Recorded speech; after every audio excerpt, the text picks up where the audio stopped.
नमस्कार, मैं रवीश कुमार। 242 यात्री, चालक दल और इनमें से कोई नहीं बचा। इस खबर के फ्लैश होने के तुरंत बाद हैरान करने वाली एक और खबर आती है। सीट नंबर 11A पर बैठे रमेश विश्वास कुमार जीवित पाए जाते हैं। रमेश विश्वास कुमार इंग्लैंड में रहते हैं और वहीं के नागरिक हैं। उनका इलाज चल रहा है। रमेश विश्वास कुमार बात करने की स्थिति में भी हैं, मीडिया से बात भी कर रहे हैं और उनका चलकर जाते हुए एक वीडियो भी देखा जा सकता है। जहां कोई नहीं बचा, वहां रमेश विश्वास कुमार बच गए। इस तरह AI-171 विमान में सवार 242 में से मरने वालों की संख्या इस समय 241 हो जाती है। हमारी यही प्रार्थना है कि यह संख्या और कम होती जाए। पुलिस को भी यही उम्मीद है। अहमदाबाद के पुलिस कमिश्नर GS मलिक ने कहा है कि ऐसा प्रतीत होता है कि कोई नहीं बचा। उन्होंने प्रतीत होने की बात कही, शायद उनकी बात सही निकल गई। रमेश विश्वास कुमार बच गए, मगर अफसोस रमेश विश्वास कुमार के साथ उनके भाई अजय कुमार रमेश भी सफर कर रहे थे। पुलिस कमिश्नर ने रॉयटर्स से कहा है कि 204 शवों को बरामद कर लिया गया है। मृतकों की संख्या इसलिए भी बढ़ सकती है क्योंकि विमान रिहायशी इलाके में गिरा है, लेकिन कितने स्थानीय लोगों की मौत हुई है, आधिकारिक संख्या जारी नहीं की गई है। इसलिए मरने वालों की संख्या, घायलों की संख्या लगातार बदलती रह सकती है। विमान जहां गिरा है वहां पर BJ मेडिकल कॉलेज का हॉस्टल है। जिस अतुल्य हॉस्टल पर विमान गिरा, उसमें और उससे सटे भवन में डॉक्टर, मेडिकल स्टाफ और उनका परिवार भी रहता था। भारत के नागरिक उड्डयन मंत्री राम मोहन नायडू ने इस जगह का दौरा किया है और कुछ तस्वीरें एक्स पर डाली हैं। इन तस्वीरों से पता चलता है कि अस्पताल से सटे हॉस्टल को कितना बड़ा नुकसान पहुंचा है। इमारत जल गई है। जहाज का एक पंख यहां बिखरा नजर आ रहा है। अस्पताल के जिस हिस्से में हॉस्टल था, रिहायशी इलाका था, वहां की तबाही का भी सही आकलन नहीं मिल पा रहा है। न जाने कितनों के कमरे पूरी तरह जल गए होंगे और घायल डॉक्टरों की क्या हालत होगी। जब यह विमान उड़ा था तब इसमें ईंधन पूरा भरा हुआ था और उड़ान की शुरुआत में ही क्रैश कर गया। शायद इस वजह से भी आग का प्रकोप इतना ज्यादा रहा होगा। कुल मिलाकर 230 यात्री देश के और विदेश के और 12 क्रू मेंबर सवार थे। इसमें से एक यात्री का बचने का अच्छा समाचार मिला है। मैं उनको मिलकर आया हूं। मृत्यु का आंकड़ा तो DNA परीक्षण और यात्रियों की पहचान के बाद ही अथॉरिटी अधिकृत रूप से घोषित करेगी, मगर जो यात्री बचा है उसको मैं मिलकर आया हूं। मगर 1.25 लाख लीटर ईंधन विमान के अंदर ही था और लगभग गर्मी, तापमान इतना ऊंचा हो गया कि किसी को बचाने की मौका ही नहीं मिला। अब मैं घटना स्थान पर भी जाकर आया हूं। सारे यात्रियों के मृतदेह को बाहर निकालने का काम लगभग समाप्त हो चुका है। जितने यात्रियों के परिजन यहां पहुंच चुके हैं वो सबका DNA लेने की कार्यवाही भी 2-3 घंटों में समाप्त हो जाएगी। विदेश में जिनके परिजन हैं उनको सूचना देने की कार्यवाही समाप्त हो चुकी है और जैसे ही पहुंचते हैं उनके भी DNA सैंपल लिए जाएंगे और मृतदेहों की पहचान के लिए जितने मृतदेह मिले हैं इनके भी DNA सैंपल लेने की कार्यवाही समाप्त हो चुकी है। दैनिक भास्कर ने तो लिखा है कि 6 मेडिकल छात्रों के मरने की खबर है। करीब 50 से 60 MBBS छात्र गंभीर और सामान्य रूप से घायल बताए जा रहे हैं, जिनका सिविल अस्पताल में इलाज चल रहा है। यात्रियों के परिजनों से कहा गया है कि सिविल अस्पताल में ही DNA परीक्षण के लिए आगे आएं ताकि मिलान के बाद शवों को सौंपा जा सके। AI-171 विमान अहमदाबाद से लंदन जा रहा था, उड़ान भरते ही दुर्घटनाग्रस्त हो गया। आकाश वत्स नाम के एक यात्री ने एक्स पर वीडियो डाला है, कुछ तस्वीरें भी, और लिखा है कि उन्होंने दिल्ली से अहमदाबाद इसी विमान में आज के दिन ही यात्रा की है। आकाश ने एक वीडियो भी बनाया है कि यह ड्रीमलाइनर प्लेन है, लेकिन इसमें टीवी काम नहीं कर रहा, इसकी एसी काम नहीं कर रही है। यही विमान अहमदाबाद से लंदन के लिए उड़ा और चंद मिनट के बाद क्रैश कर गया। इस वीडियो में हम शरद रावल से बातचीत भी दिखाएंगे, जो इसी 1 मई को AI-171 विमान से ही लंदन जाने वाले थे, लेकिन तकनीकी खराबी के कारण उस समय उनकी उड़ान रद्द हो गई और विमान अगले दिन यानी 2 मई को उड़ान भरता है। आपको ठीक से याद है कि आपके विमान का नंबर भी 171 ही था? बिल्कुल मालिक, वही था, क्योंकि मैं तो अक्सर, क्योंकि सीधा अहमदाबाद जाने के लिए हमारे लिए तो वही फ्लाइट बेहतर होती है। एयर इंडिया के विमान AI-171 में 242 यात्री सवार थे। एक यात्री के बचे होने की खबर आई है। विमान में 10 क्रू सदस्य भी थे, 2 पायलट भी। इस विमान को कैप्टन सुमित सबरवाल और क्लाइव कुंदर उड़ा रहे थे। इस विमान में 169 भारतीय नागरिक थे, 53 ब्रिटिश नागरिक थे, कनाडा और पुर्तगाल के भी यात्री इसमें सफर कर रहे थे। किसी के भी बचने की संभावना समाप्त हो गई है।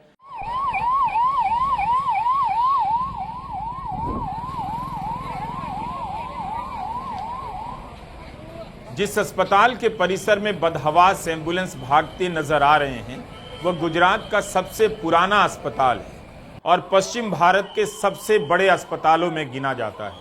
100 एकड़ में इसका कैंपस है। इसी अस्पताल के कैंपस में AI-171 विमान गिरा। घटना स्थल के करीब होने के बाद भी इस अस्पताल में लाए गए किसी भी यात्री को नहीं बचाया जा सका, रमेश विश्वास कुमार को छोड़कर। बड़ी संख्या में परिजनों और आम लोगों की भीड़ यहां देखी जा सकती है। बचाव व राहत कार्य में सारी ताकत झोंक देने के बाद भी बड़ी संख्या में लोगों की मौत हो गई, उन्हें नहीं बचाया जा सका। गुजरात के पूर्व मुख्यमंत्री विजय रूपाणी भी इस विमान में सवार थे, उनका भी निधन हो गया है। विजय रूपाणी इस विमान से लंदन अपनी बेटी से मिलने जा रहे थे और वहां से वापसी का टिकट भी था। अब उनकी बेटी लंदन से अहमदाबाद के लिए रवाना हो रही हैं। रूपाणी गुजरात के दूसरे मुख्यमंत्री हैं जिनका निधन विमान हादसे में हुआ है। पाकिस्तान से युद्ध के समय 1965 में गुजरात के दूसरे मुख्यमंत्री कांग्रेस के बलवंत राय मेहता के विमान पर हमला किया गया था, जिसमें उनकी मौत हो गई। सबकी नजर विमान में सवार यात्रियों पर थी, लेकिन जल्द ही खबर आने लगी कि विमान जहां गिरा है वहां भी बड़ी संख्या में लोग इससे प्रभावित हुए हैं। और ये लोग कौन हैं? ज्यादातर मेडिकल के छात्र हैं। बीजे मेडिकल कॉलेज गुजरात का टॉप मेडिकल कॉलेज है। इसके हॉस्टल की छत पर विमान गिरा और पूरा इलाका जो कैंपस है सिविल अस्पताल का ही हिस्सा है। गुजरात के प्रतिभाशाली छात्रों को यहां पढ़ने का अवसर मिलता है। बड़ी संख्या में घायल होने की खबर ने इस घटना की त्रासदी को और दुखदाई बता दिया है। माँ बाप अपने आप को दिलासा नहीं दे पाएंगे कि उनका बच्चा हॉस्टल में था, कहीं बाहर घूम भी नहीं रहा था, खाना खा रहा था, ऊपर से एक विमान आता है, गिर जाता है, जिसमें बच्चे घायल हो जाते हैं। आप देख सकते हैं कि कैंटीन की छत धंस गई है, दीवार टूट गई है, 50 से 60 छात्र घायल हो गए हैं, अस्पताल में भर्ती किए गए हैं। तस्वीर को क्लोजअप करने से आप देख सकते हैं कि विमान का कितना बड़ा हिस्सा हॉस्टल की दीवार की तरफ आ गया है। यह तस्वीर CISF ने जारी की है। इसमें आप देख सकते हैं कि विमान का पिछला हिस्सा किस तरह छत पर धंस गया है। विमान हॉस्टल की छत पर गिरा है और इसके कारण हॉस्टल की इमारत में भी भयंकर आग लगी। लंच के वक्त छात्र भोजन के लिए हॉस्टल आए और कुछ यहां पहले से भी आराम कर रहे थे। रक्षा मंत्रालय के गुजरात एक्स हैंडल से भी यह सब वीडियो आया है, तस्वीरें भी। इस वीडियो से अंदाजा मिलता है कि मलबे से शवों को निकालना कितना मुश्किल रहा होगा। यह भी पता चलता है कि कोस्ट गार्ड की मेडिकल टीम घटना स्थल पर कितने कम समय में पहुंच गई होगी। लेकिन इस तत्परता के बाद भी दुर्घटना ने किसी के लिए जीवन का अवसर नहीं छोड़ा।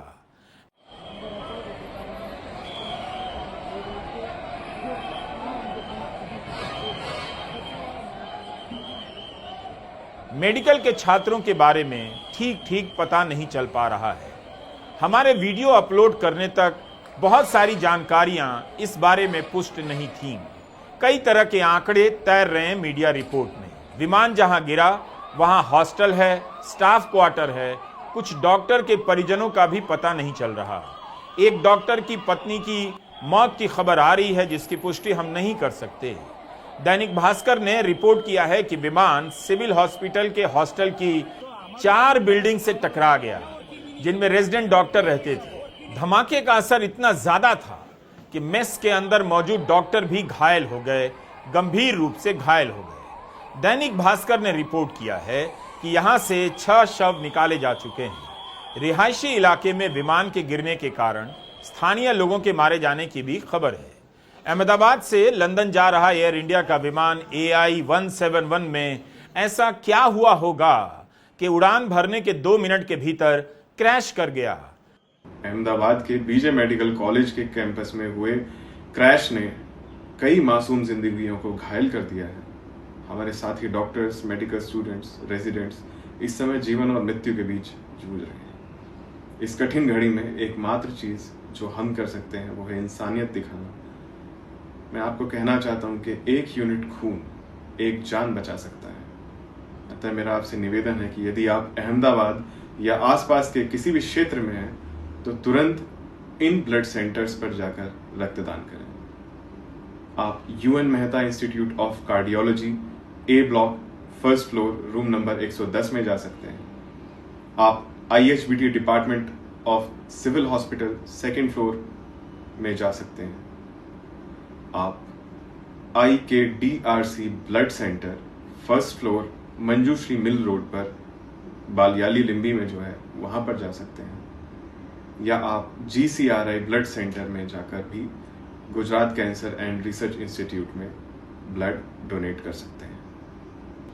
हमारे साथी, हमारे अपने हॉस्पिटल वार्ड्स में इस समय पर काफी बुरी स्थिति में बेसुध पड़े हुए हैं। आज उन सबको हमारी जरूरत है।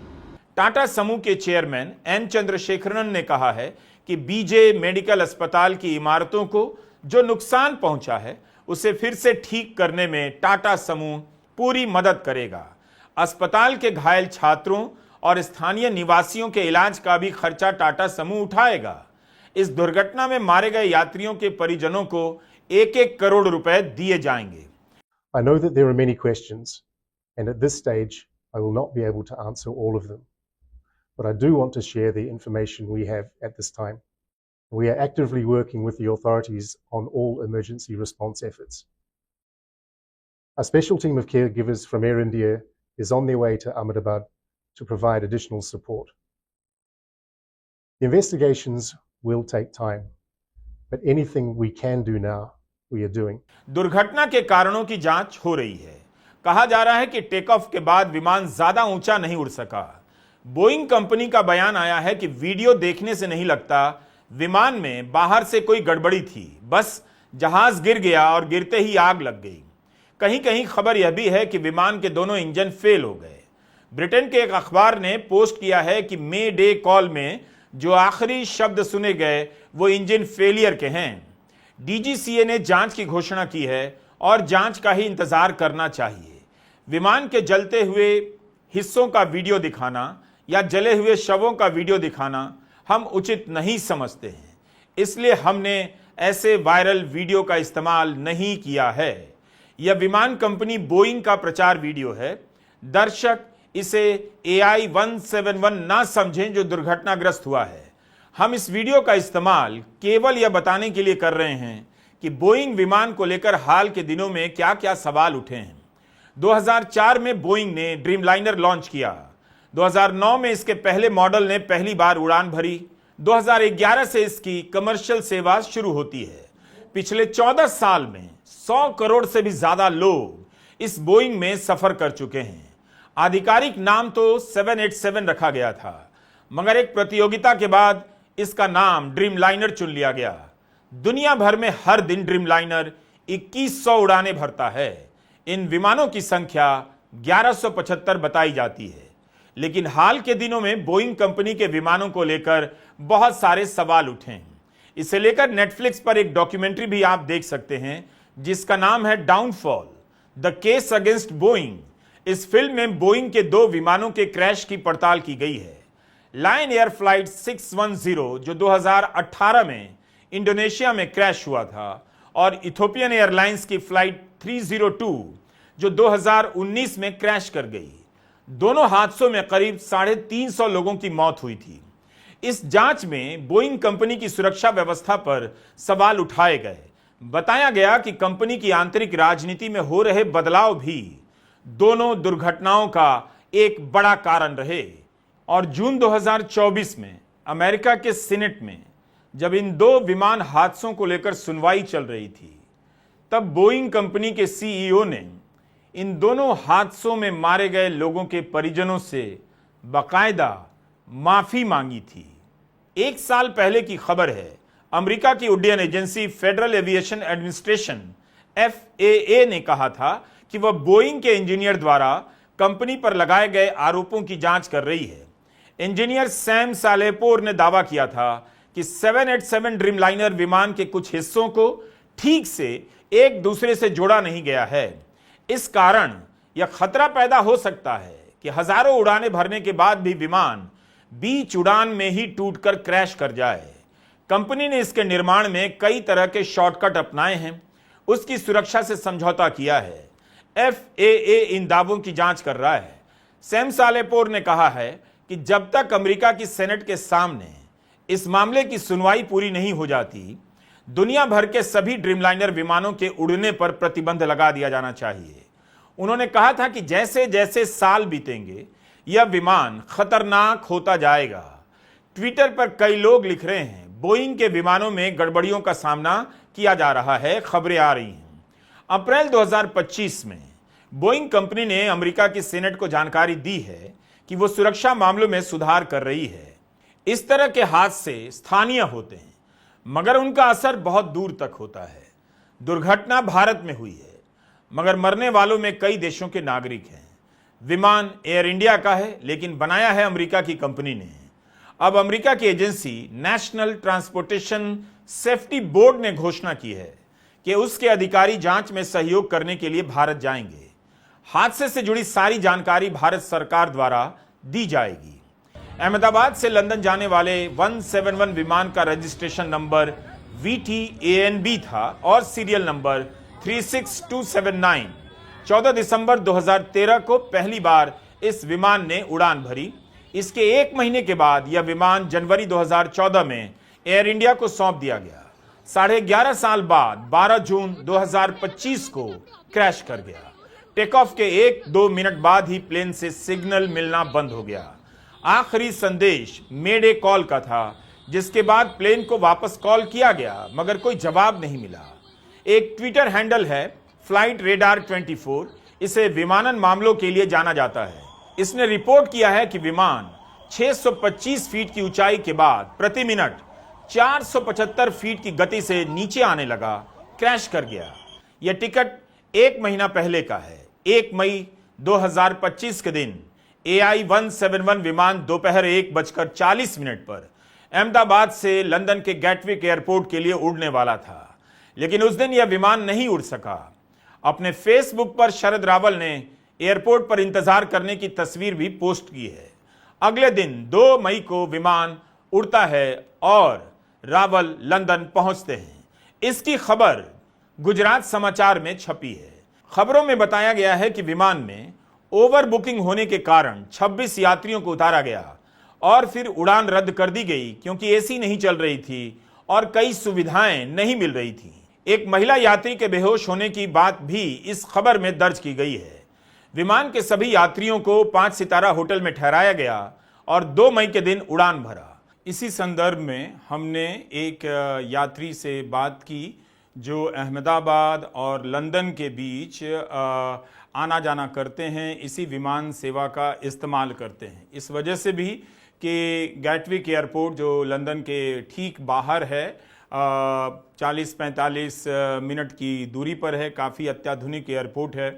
वहाँ से सीधे उड़ान की सुविधा इन्हें मिल जाती है अहमदाबाद उतरने की। शरद रावल हैं, शरद रावल बता रहे हैं कि इसी 1 मई को, जो मई गुजरी है, 1 मई को 171 विमान से ही गैटविक जाने वाले थे, इस विमान से उड़ने वाले थे।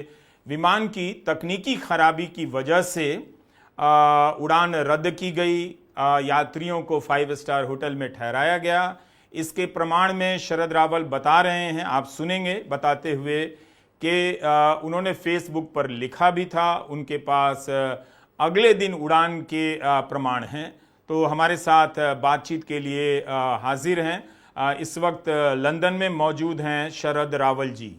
तो 1 महीना पहले हमें पहले को निकले थे घर से, मैं, मेरी वाइफ और मेरा भाई, हम 3 बंदे यहाँ गैटविक आ रहे थे और 1:30 बजे पहुंच गए, मतलब वो चेक इन के वक्त का बिल्कुल ठीक हिसाब से, और वो अंदर भी बैठ गए।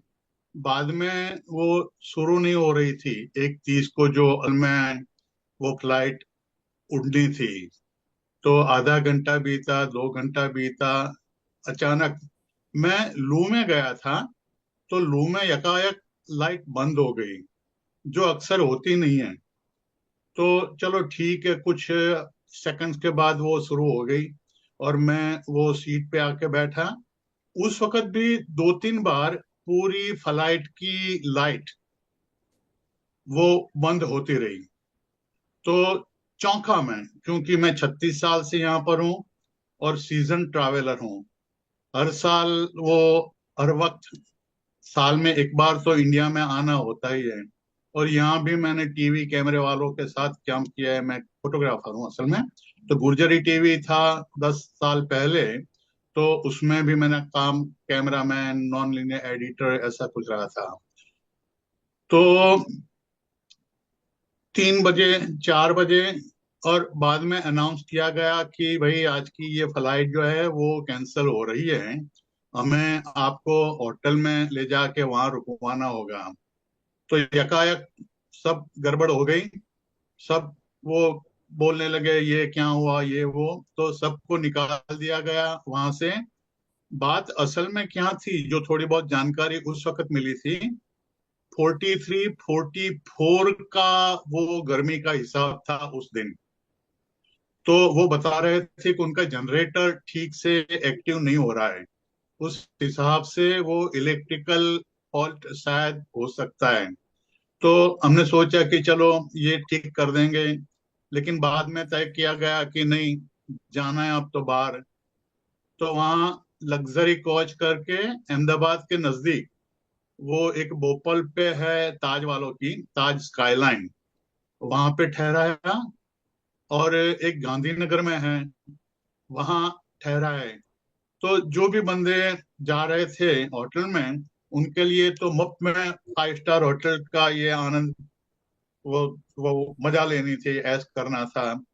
दूसरे दिन सेकंड मई को हम आ गए, तो उस वक्त भी तकरीबन 1-2 घंटा वो चेक किया। उस वक्त भी हम सब परेशान थे कि शायद ये आज भी उड़ने वाले है कि नहीं।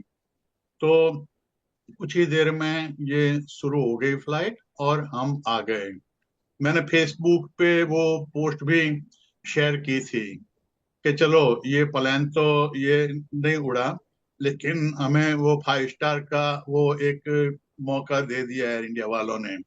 और मेरी ये समझ है कि लास्ट जो एरोप्लेन था, अगर वो ही एरोप्लेन आज उड़ रहा है, तो मेरा प्रश्न ये है कि उसको ठीक से जांच करवाई थी कि नहीं करवाई थी।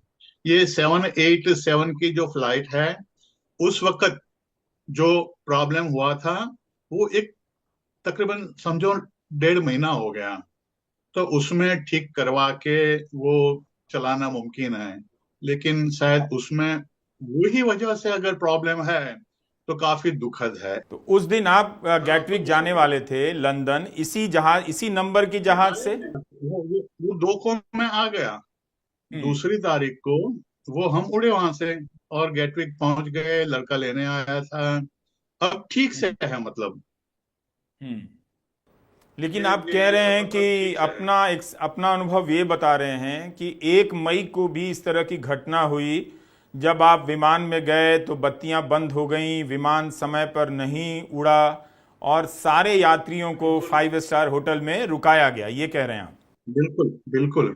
आज ही मेरी वाइफ बात कर रही थी कि अगर ये 1 मई को हुआ होता तो क्या होता हमारे साथ, क्योंकि हम 20 फैमिली मेंबर्स हैं यहाँ पर, और हस्बैंड वाइफ 2 रह रहे हैं बिल्कुल ठीक से। 75 आई एम नाउ, और सेटल होने के बाद मैं 36 साल से यहाँ सेटल हूँ। मतलब I am totally Londoner now और Britisher now, and yeah that's what the life is. जी, पर ये जो दुर्घटना की खबर आई 171 की, आपको ठीक से याद है कि आपके विमान का नंबर भी 171 ही था?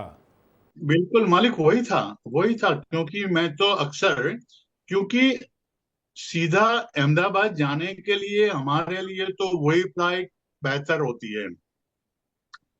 यहाँ गेटविक से बैठे और सीधे अहमदाबाद आ गए। वरना क्या होता है, कतार या तो कोई भी एयरलाइन में जाए तो बीच में रुकना होता है, वहां से सामान ले आप, फिर डोमेस्टिक फ्लाइट में जाए। तो ये हमारे जैसे सीनियर सिटीजन के लिए तो ठीक नहीं होता नहीं। तो वो कोशिश करते हैं कि जहां से बैठे वहां से A to B सीधा डेस्टिनेशन हो, तो बीच में रुकना नहीं है, सीधा अहमदाबाद पहुंच जाना है। जी, इस वक्त आप लंदन में ही हैं, जब मैं आपसे बात कर रहा हूँ। जी, बहुत बहुत शुक्रिया शरद रावल साहब। आप पत्रकारिता के पेशे से, वीडियोग्राफी, तस्वीर, फोटोग्राफी के पेशे से जुड़े रहे हैं। आपसे बात करने का संदर्भ यही था कि 1 मई 2025 को भी 171 जब अहमदाबाद के एयरपोर्ट से उड़ रहा था तो उसमें तकनीकी खराबी आई थी और उसकी वजह से उड़ान रद्द की गई शरद साहब, कैंसिल कर दिया गया। बिल्कुल। मेरे पास वो जो प्रेस कटिंग है ना, मेरी फेसबुक में वो मैंने शेयर किया था। अब अगर आपको चाहिए तो वो मैं डाउनलोड करके आपको भेज सकता हूँ। थैंक यू, बहुत बहुत शुक्रिया। तो 1 मई को भी यह विमान एक तरह से तकनीकी कारणों से रद्द किया गया था। तो एक क्लू मिलता है, एक अंदाज़ा मिलता है कि इस विमान में क्या हुआ होगा, नहीं हुआ होगा, यह सब जांच का विषय है। पर शरद रावल जी का यह बयान इसमें एक संदर्भ परिप्रेक्ष्य जोड़ता है इस दुर्घटना को समझने के लिए। बहुत बहुत शुक्रिया आपका। हम इस बात की पुष्टि नहीं कर सकते कि एयर कंडीशन का ख़राब होना या सामान्य तकनीकी खराबी का होना दुर्घटना का कारण बन सकता है या नहीं। उम्मीद है यह सब भी जांच टीम के सामने रहेगा। दुर्घटना के कारणों को लेकर जल्दबाजी करना बिल्कुल ठीक नहीं। कितनी जिंदगी तबाह हो गई। राजस्थान के बांसवाड़ा के डॉक्टर प्रतीक जोशी और उनकी पत्नी डॉक्टर कोमी व्यास अपनी नौकरी छोड़कर लंदन बसने जा रहे थे। डॉक्टर जोशी की पत्नी डॉक्टर कोमी ने 2 दिन पहले अपनी नौकरी से इस्तीफा दिया था कि अब लंदन चलकर नई दुनिया बसाएंगे। उनके साथ 3 बच्चे भी यात्रा कर रहे थे। कितने सपने उन सभी ने देखे होंगे। किसे पता था यह उनकी आखिरी उड़ान होगी। इस विमान में राजस्थान से 11 लोगों के मरने की खबर है। उत्तर प्रदेश के लोग भी मरे हैं। 5 लोग डॉक्टर जोशी के परिवार के ही हैं। आज का दिन कुल मिलाकर अच्छा नहीं रहा। हमारी संवेदनाएं उन सभी परिवारों के साथ हैं, घायलों के साथ हैं। नमस्कार, मैं रवीश कुमार।